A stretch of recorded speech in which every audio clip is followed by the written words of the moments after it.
I come. You found him, Sobek.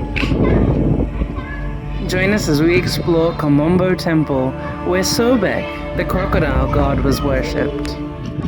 Allow us to reintroduce ourselves. Our name is GoingGoing.BackBack. In 2019, we had 3 kids under 5, a new minivan, and a house full of things. With our eldest due to start school in a few months, we decided it was now or never to take an extended vacation. And so we set off to explore the world and be back in time for his first day. We were several months into our trip when the pandemic hit and schools around the globe shut down. It confirmed the idea that was already brewing in our minds, that there was no better classroom than the one our kids were already in, the world. We sold our minivan, gave away everything that couldn't fit into a suitcase, and became full-time travelers. Join us as we very slowly travel the world, going, back. After 2.5 action-packed days in Aswan and Abu Simbel, we were on our way back to our home in Luxor with one last stop at the Kom Ombo Temple.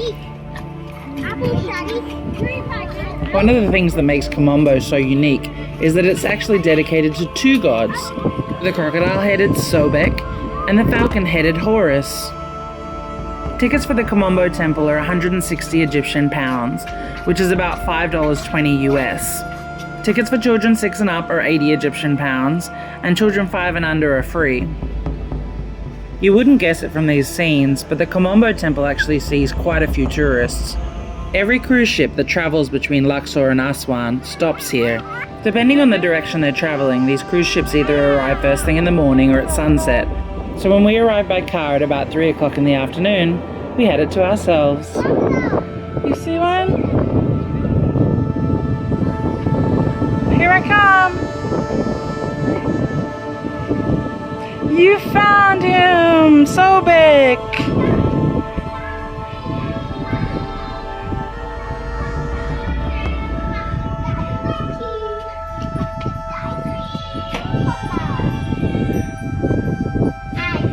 The temple you see here today was built during the Ptolemaic period, between 180 and 47 BCE. But the site was once home to a structure from the New Kingdom about 1500 BCE. Though this temple is quite evenly dedicated to both Horus and Sobek, it's really Sobek that steals the show here. Salam alaikum. This area of the Nile was apparently once home to hundreds of Nile crocodiles, and the temple had its own pool where the holiest of these crocodiles were housed and worshipped.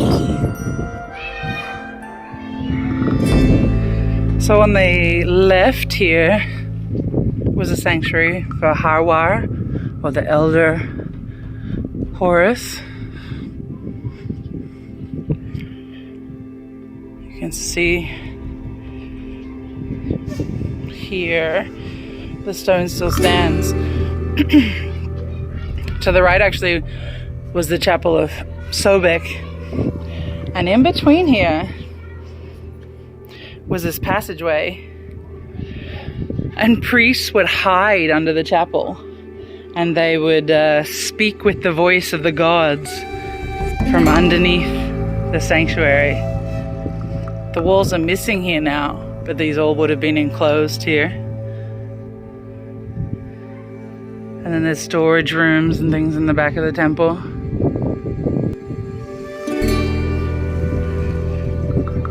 This temple has a fantastic view of the Nile.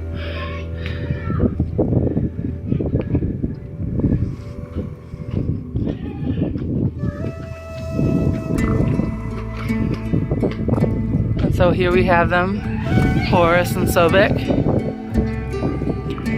So we're entering now into Sobek's chapel.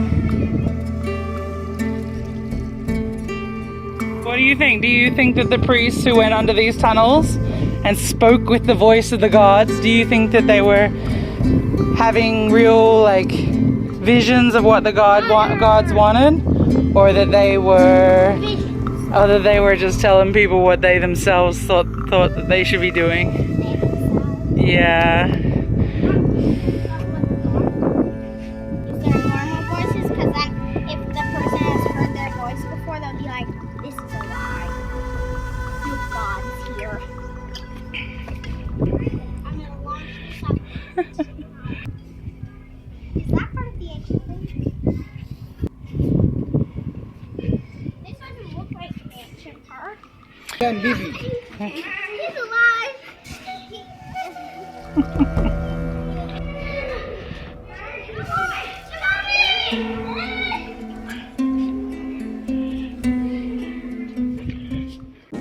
One of the things Kom Ombo is famous for is having the very first known depiction of surgical tools in the ancient world.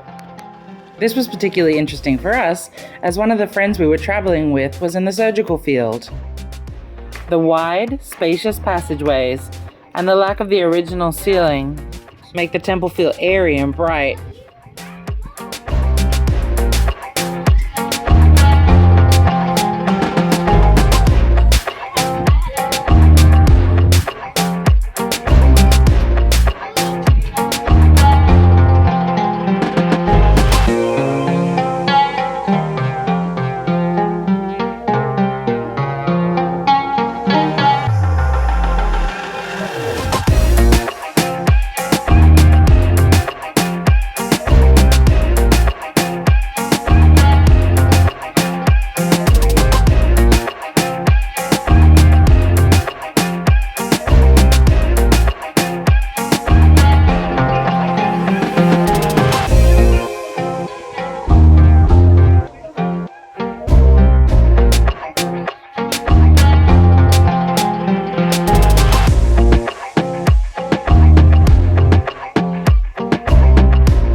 The imagery in Egyptian temples can be quite gruesome.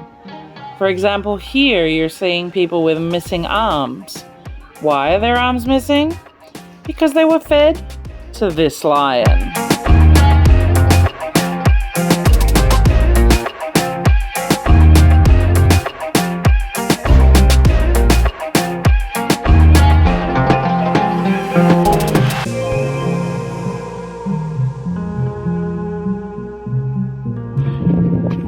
Oh, the first cruise ships are arriving. That's what's happening.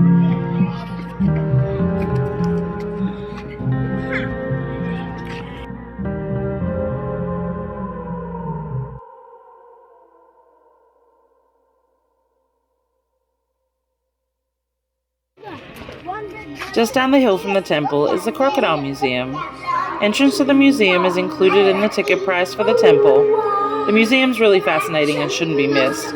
It contains several mummified crocodiles, as well as other crocodile iconography, and goes into detail about why crocodiles were worshipped here. Spoiler, prior to the inundation every year, crocodiles would build their nests just above where the high water line would be. This ability to predict the flooding so exactly was considered a divine gift of the gods. That's it from our visit to the Kom Ombo temple. Links to the rest of the videos from our trip to Aswan are in the description. Thanks for watching. Don't forget to subscribe. Bye bye. Going, back, back.